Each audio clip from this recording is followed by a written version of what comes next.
تعالیٰ فرما رہے ہیں عمرے کو شامل فرمائے.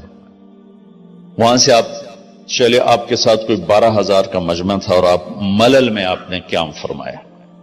ملل سے نکلے اور روحا میں پہنچے. روحا میں کنواں ہے، وہاں 70 نبیوں نے قیام کیا ہے حج کے دوران، حج پر جاتے اور آتے ہوئے. وہاں آپ نے بھی قیام فرمایا، رات بھی ٹھہرے. روحا سے چل کر آپ افایا پہنچے، افایا سے عرج پہنچے، عرج سے ابوا پہنچے. ابوا پہنچے تو سامنے بستی تھی جہاں آپ کے سارے انتظام کیے گئے تھے رہائش کے، اور یہ قافلہ 12,000 کا اب 60-70,000 کا ہو چکا تھا. تو ابوا میں آپ کی والدہ کی قبر ہے، حضرت آمنہ رضی اللہ تعالیٰ عنہ کی قبر مبارک ہے. تو آپ سڑک سے یوں ہٹ گئے، اندر پہاڑوں میں چلے گئے. اکثر مجمع تو نیا تھا، انہیں نہیں سمجھ میں آیا کہ اللہ کے نبی اندر کہاں جا رہے ہیں. چندے کو پتا تھا کہ آپ کہاں جا رہے ہیں. تو آپ چلتے چلتے چلتے چلتے چلتے ایک جگہ اپنے اونٹنی کو بٹھایا. کوئی وہ 70-80 فٹ اونچا پہاڑ ہے، تو وہاں سے آپ اوپر چڑھے.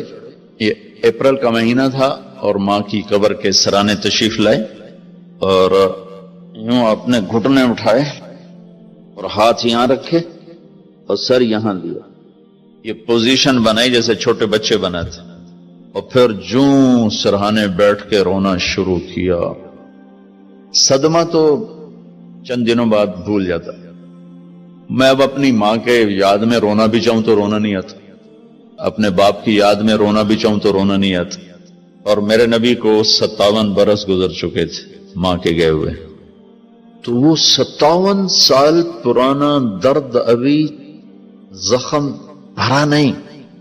آپ اس پوزیشن میں بیٹھے اور اتنا روئے کہ سارا رواں آپ کا آنکھ بن کے رو رہا تھا.